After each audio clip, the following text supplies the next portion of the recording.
The deep drive में आपका स्वागत है। आज हम टाइम मशीन में बैठकर बहुत पीछे जा रहे हैं, भारतीय उपमहाद्वीप की दो ऐसी दुनियाओं की पड़ताल करने जो एक ही जमीन पर थी लेकिन एक दूसरे से मीलों अलग थी। हड़प्पा सभ्यता और वैदिक सभ्यता। और आज का हमारा मकसद सिर्फ ये देखना नहीं है कि ये दोनों सभ्यताएं अलग कैसे थीं, बल्कि ये भी समझने की कोशिश करना है कि उन्नत या सभ्य होने का असल मतलब क्या होता है। हाँ। क्या बड़ी बड़ी इमारतें बनाना सभ्यता है या फिर ऐसे विचार और शब्द पीछे छोड़ जाना जो हजारों साल तक जिंदा रहें। वाह, ये तो सोचने वाली बात है। तो चलिए इसी बड़े सवाल के साथ इस पहेली को सुलझाते हैं। ठीक है, तो शुरू करते हैं सबसे बड़े और शायद सबसे साफ अंतर से। एक तरफ हड़प्पा के लोग थे जो कमाल के शहर बसा रहे थे, और दूसरी तरफ वैदिक लोग जिनकी दुनिया बिल्कुल अलग थी। बिल्कुल। हड़प्पा के शहर जैसे मोहनजोदाड़ो, वो तो मतलब आज के जमाने के किसी प्लैन्ड सिटी जैसे लगते हैं। बिल्कुल, ये कोई आम शहर नहीं थे, ये कमाल की इंजीनियरिंग का नमूना थे। शहर एक ग्रिड पैटर्न पर बने थे, मतलब सड़कें एक दूसरे को 90 डिग्री के एंगल पे काटती थीं। अच्छा, जैसे आज न्यूयॉर्क में होता है। हाँ, कुछ वैसा ही। शहर को आमतौर पर दो हिस्सों में बांटा जाता था, एक ऊंचा हिस्सा जिसे हम गढ़ या सिटाडेल कहते हैं, और एक निचला शहर जहां आम लोग रहते थे। और मैंने स्रोतों में उनकी नालियों के सिस्टम के बारे में पढ़ा है। वो तो आज भी कई शहरों के लिए एक सपना है। आप मजाक नहीं कर रहे हैं? ये उनकी सबसे बड़ी उपलब्धियों में से एक थी। सोचिए, हर घर, यहां तक कि बाथरूम भी भूमिगत नालियों से जुड़ा था। हर घर, हर एक घर। और ये नालियां ढकी हुई थीं। सफाई के लिए उनमें मैनहोल भी बने हुए थे। मतलब ये लोग 4000 साल पहले सार्वजनिक स्वास्थ्य और सफाई को लेकर कितने जागरूक थे, ये हैरान करने वाली बात है। ये तो कमाल है। लेकिन जो बात मुझे सबसे ज्यादा चौंकाती है वो है उनकी ईंटें। हाँ, वो भी एक बहुत बड़ा सबूत है। बिल्कुल। एक मिनट, आज के जमाने में भी बिना व्हाट्सएप और ईमेल के ऐसा कर पाना मतलब लगभग नामुमकिन है। ये किस तरह का नियंत्रण रहा होगा? यही तो बात है। ये एक बहुत मजबूत केंद्रीय प्रशासन की ओर इशारा करता है। कोई तो था जो ये सुनिश्चित कर रहा था कि हर जगह निर्माण के मानक एक जैसे हों। ये कोई बिखरा हुआ समाज नहीं था, बल्कि एक बहुत ही संगठित व्यवस्था थी। ठीक है, तो एक तरफ हमारे पास ये सुपर ऑर्गेनाइज्ड शहर है। अब दूसरी तरफ आते हैं, वैदिक लोग कैसे रहते थे? क्या उनके भी ऐसे शहर थे? शहरों से कोसों दूर। उनकी दुनिया पूरी तरह से ग्रामीण और पशुचारण पर आधारित थी। अच्छा। समाज की सबसे छोटी इकाई कुल यानी परिवार थी। कई परिवार मिलकर ग्राम बनाते थे और कई ग्राम मिलकर जन यानी कबीला। तो शहर तो थे ही नहीं, उनकी बस्तियां ज्यादा से ज्यादा मिट्टी की दीवारों से घिरे छोटे मोटे किलों जैसी होती थीं, लेकिन हड़प्पा के शहरों जैसी योजनाबद्ध बनावट का तो सवाल ही नहीं उठता। और उनके राजा, क्या वे भी बड़े बड़े महलों में रहते थे? शुरुआती वैदिक काल में तो राजा का मतलब ही अलग था। राजा या राजन को गोपजनस्य कहा जाता था। गोपजनस्य, इसका क्या मतलब हुआ? इसका मतलब है कबीले और उसके मवेशियों का रक्षक। उसका अधिकार किसी जमीन के टुकड़े पर नहीं, बल्कि अपने लोगों पर होता था। अच्छा, तो जमीन से ज्यादा लोग और मवेशी जरूरी थे? बिल्कुल। और जिस तरह से वे रहते थे, उससे सीधे तौर पर यह जुड़ा था कि वे अपना पेट कैसे भरते थे और अपनी दौलत किसे मानते थे। हाँ, तो यहां से हम उनकी अर्थव्यवस्था पर आते हैं। ये दिलचस्प है। हड़प्पा के लोग क्या करते थे? उनका गुजारा कैसे होता था? उनका पूरा सिस्टम व्यापार, शिल्प और उद्योगों पर टिका था। चान्हूदड़ो जैसी जगहें तो आप कह सकती हैं पूरी तरह से क्राफ्ट प्रोडक्शन के लिए ही थीं। क्राफ्ट प्रोडक्शन मतलब जैसे मन के बनाना, मोहरे बनाना, वजन बनाना। और लोथल, वो तो एक बड़ा बंदरगाह शहर था जहां एक विशाल डॉकयार्ड के सबूत मिले हैं। वे सिर्फ आपस में ही नहीं, बल्कि अंतर्राष्ट्रीय व्यापार भी करते थे। मैंने ये कहीं पढ़ा था कि मेसोपोटामिया के रिकॉर्ड्स में मेलुहा नाम की किसी जगह का जिक्र है। जी हाँ। क्या इसका संबंध हड़प्पा से हो सकता है? बिल्कुल हो सकता है। ज्यादातर विद्वान यही मानते हैं कि मेलुहा हड़प्पा क्षेत्र का ही नाम था, और हमारे पास इसके पुरातात्विक सबूत भी हैं। मेसोपोटामिया में हड़प्पा की बनी मोहरें मिली हैं। अरे वाह। और एक बहुत ही दिलचस्प सबूत है तांबे का। ओमान में मिले तांबे में निकल धातु के अंश पाए गए हैं, और वैसे ही निकल के अंश हड़प्पा में मिली तांबे की कलाकृतियों में भी हैं। तो ये तो पक्का कनेक्शन है। हाँ, ये लगभग पक्का सबूत है कि दोनों के बीच व्यापार होता था। सोचिए जरा, हजारों साल पहले की ग्लोबल सप्लाई चेन, इस सब को मैनेज करने के लिए जरूर कोई सिस्टम होगा। एक बहुत ही बेहतरीन सिस्टम था। उनके पास चौट पत्थर से बने मानकीकृत वजन और माप थे। ये प्रणाली बाइनरी और डेसिमल दोनों पर आधारित थी, मतलब व्यापार में कोई गड़बड़ न हो, इसका पूरा ध्यान रखा गया था। कमाल है। अब वैदिक अर्थव्यवस्था की बात करते हैं, जो इस शहरी व्यापारिक दुनिया से बिल्कुल अलग होगी। उनके लिए दौलत का क्या मतलब था? उनके लिए सबसे बड़ी दौलत थी गाय। गाय? हाँ, गाय। ये सुनने में अजीब लग सकता है, लेकिन गाय ही उनके जीवन का केंद्र थी। दौलतमंद आदमी को गोमत कहा जाता था, यानी जिसके पास बहुत सारी गायें हों। अच्छा। कबीलों के बीच ज्यादातर लड़ाइयां भी गायों के लिए ही होती थीं, जिसे गवेषण यानी गायों की खोज कहा जाता था। तो मतलब कोई स्टॉक मार्केट नहीं, बस एक काऊ मार्केट था। हाँ, एक तरह से कह सकते हैं। गाय को इतना पवित्र माना जाता था कि उसे अघन्य कहा गया, यानी जिसे मारा ना जाए। और कृषि का क्या? क्या वे खेती नहीं करते थे? शुरुआती दौर में खेती का महत्व कम था।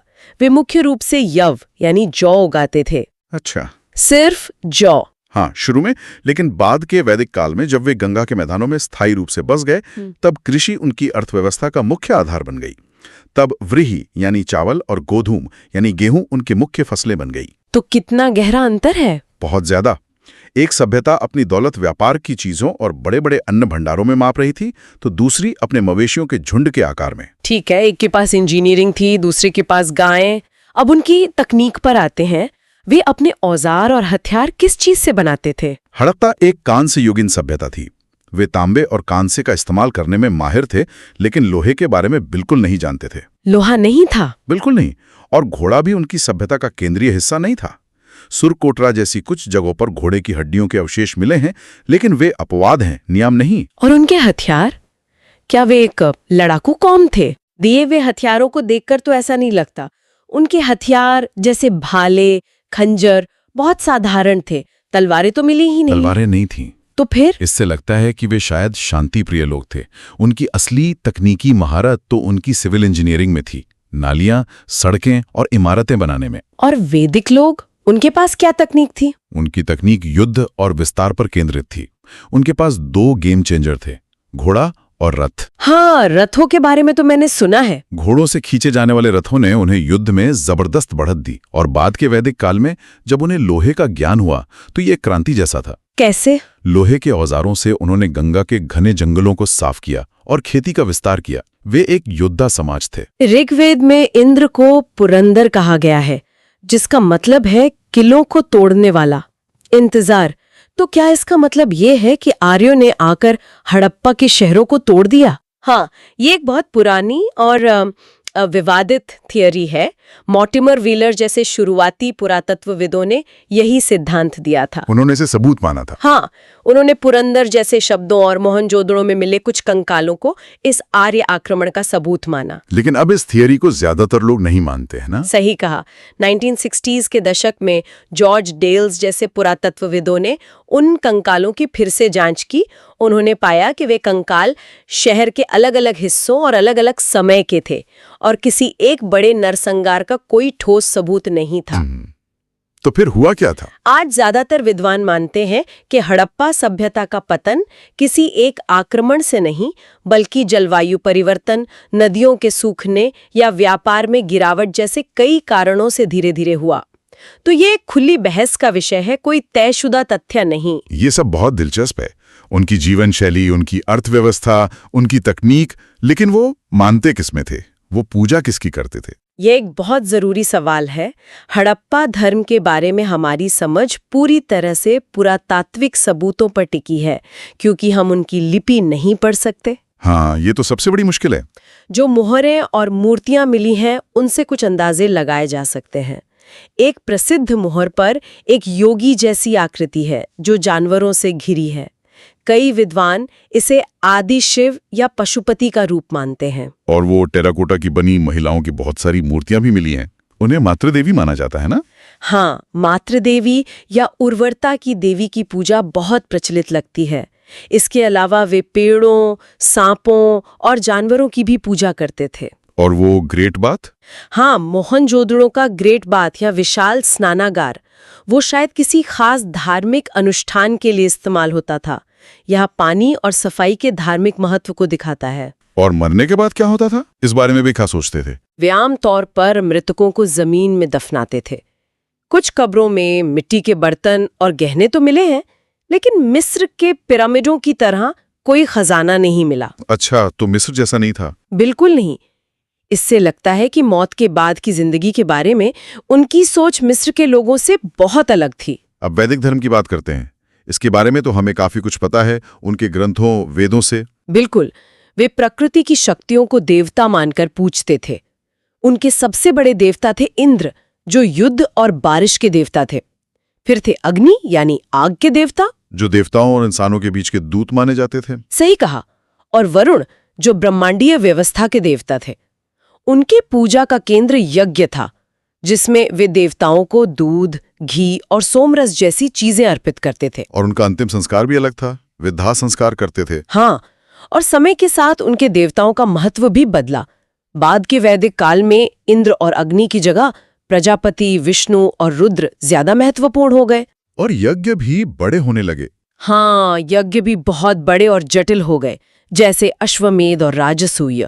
ये समाज में राजा की बढ़ती शक्ति और बड़े राज्यों के उदय को दिखाता है। और अब आते हैं उस अंतर पे जो मुझे सबसे ज्यादा हैरान करता है। एक बहुत बड़ा विरोधाभास। हड़प्पा के लोग लिख सकते थे, पर हम उसे पढ़ नहीं सकते। वैदिक लोग शुरू में लिखते नहीं थे, पर उनके शब्द हजारों साल तक हमारे साथ हैं। ये वाकई एक अद्भुत विरोधाभास है। हड़प्पा की लिपि में 375 से 400 के बीच चिन्ह हैं। ये हमें मोहरों पर, बर्तनों पर और धौलावीरा में तो एक बड़े साइन बोर्ड पर भी मिली है। एक साइन बोर्ड? जी हाँ, ये साफ है कि वे एक साक्षर समाज थे, लेकिन उनकी कहानियां, उनके राजाओं के नाम, उनके नियम सब उस लिपि के पीछे बंद हैं। ये एक बंद खजाने के संदूक की तरह है, जिसे हम देख तो सकते हैं पर खोल नहीं सकते। और दूसरी तरफ वैदिक परंपरा, जो पूरी तरह से मौखिक थी। ये कैसे संभव है कि बिना लिखे कोई चीज हजारों साल तक बिना बदले बनी रहे? ये सुनने और याद रखने की एक अविश्वसनीय परंपरा थी। वेदों को लिखने से सदियों पहले पुजारियों की पीढ़ियों ने उन्हें कंठस्थ किया। रट लिया मतलब? सिर्फ रटा नहीं, बल्कि हर अक्षर, हर मात्रा को त्रुटिहीन सटीकता के साथ एक पीढ़ी से दूसरी पीढ़ी तक पहुंचाया गया। दिलचस्प बात यह है कि शुरुआती वैदिक ग्रंथों में लिखने के लिए कोई शब्द ही नहीं मिलता है। कमाल है। उनकी भाषा वैदिक संस्कृत कई आधुनिक भारतीय और यूरोपीय भाषाओं की जननी बनी। तो एक तरफ हमारे पास एक ऐसी लिपि है जो खामोश है, और दूसरी तरफ एक ऐसी भाषा है जिसके शब्द आज भी जिंदा है। तो हमारे सामने दो अविश्वसनीय लेकिन पूरी तरह से अलग प्राचीन दुनिया है।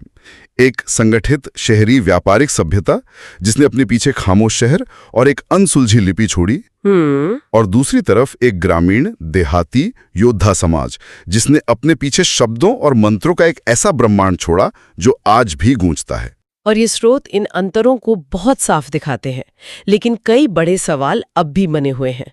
हड़प्पा सभ्यता का आखिर हुआ क्या? क्या जलवायु परिवर्तन ने उन्हें खत्म कर दिया?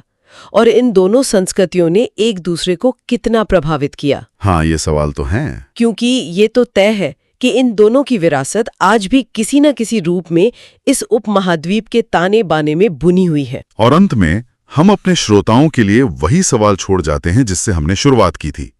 हड़प्पा सभ्यता ने सार्वजनिक सुविधाओं और सफाई पर इतना जोर दिया जो उस पैमाने पर हजारों साल तक फिर नहीं देखा गया। ये एक समाज के बारे में क्या कहता है जब उसके सबसे बड़े स्मारक राजाओं के महल या मकबरे नहीं, बल्कि सबके इस्तेमाल के लिए बने स्नानागार और शहर भर में फैली नालियों की व्यवस्था होते हैं। हम उनकी खामोश ईंटों से कौन सी प्राथमिकताएं सीख सकते हैं?